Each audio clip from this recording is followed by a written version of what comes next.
अस्सलाम वालेकुम। कहा जाता है कि जो एक्सपीरियंस है, जो तजर्बा है, ये एक बहुत अच्छा टीचर है, लेकिन इसकी जो फीस है, इसके जो ड्यूज हैं, वो बहुत हाई हैं। इस वजह से हमेशा दूसरों के तजर्बों से सीखना चाहिए। आज की अपनी इस वीडियो में हम डिस्कस करने जा रहे हैं एक ऐसी केस स्टडी जो फेल हो गई। एक फेलियर केस स्टडी को डिस्कस करना जा रहे हैं।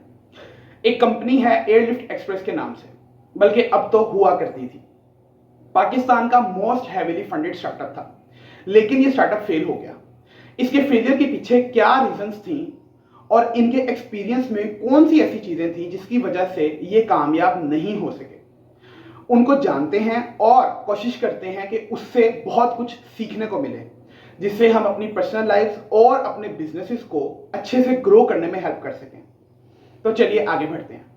एयरलिफ्ट एक्सप्रेस पाकिस्तान का मोस्ट हैवीली फंडेड स्टार्टअप था, यानी कि इन्होंने जो इक्विटी रेज की थी वो आज तक किसी भी स्टार्टअप ने रेज नहीं की थी। यानी कि इन्वेस्टर्स ने इनके आइडिया में 110% कॉन्फिडेंस शो किया था। इन्होंने अपने फर्स्ट राउंड में $85 मिलियन रेज किया और उसके बाद सेकेंड राउंड में $30 मिलियन फिर से रेज किया। ये एक नई निश इंट्रोड्यूस करवाना चाह रहे थे, यानी कि क्यू कॉमर्स, क्विक कॉमर्स, जिसका मतलब ये था कि आप शहर के किसी भी कोने से ऑर्डर करें और जो ग्रोसरी के आइटम्स हैं वो 30 मिनट के अंदर अंदर आपके पास पहुंच जाएंगी, आप तक अवेलेबल होंगी। ये एक बहुत अच्छा आइडिया था और अगर इसी पे काम चलता तो शायद ये एक प्रॉपर सक्सेसफुल स्टार्टअप में भी कन्वर्ट हो जाता। लेकिन हुआ क्या, जैसे ही इन्होंने अपने ऑपरेशंस शुरू किए तो बहुत से शहरों में काम शुरू कर दिया।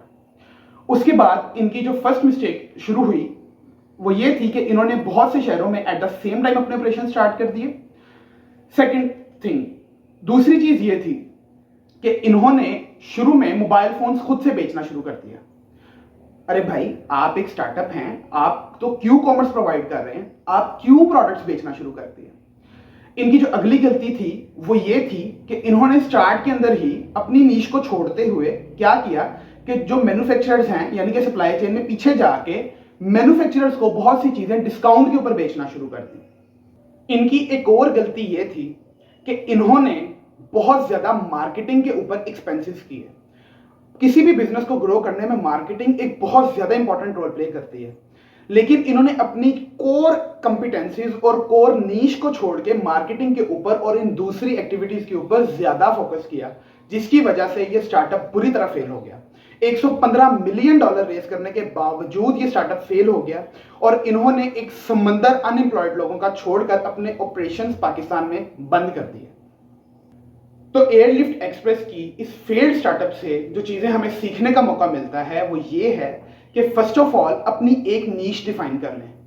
सेकंड, अपनी उस नीश को, अपनी उस कोर आइडिया को, अपनी उस कोर एक्टिविटी को दूसरे आइडियाज या दूसरी एक्टिविटीज के साथ मिक्स मत होने दें, even though for the time being वो प्रॉफिटेबल या फायदेमंद लग रहे हों। तो हमें चाहिए कि किसी भी तरह अपना जो फोकस है अपनी कोर के ऊपर वो लूज ना होने दें, क्योंकि जहां हमारा फोकस लूज हो गया वहीं पे हमने सब कुछ हार दिया। Even though for the time being ये चीज हमें ज्यादा प्रॉफिटेबल या ज्यादा फायदेमंद ना लग रही हो, फिर भी अपना फोकस लूज करना अपनी आइडेंटिटी लूज करने के मुतरादिफ है। और एयरलिफ्ट एक्सप्रेस की मिसाल आप सबके सामने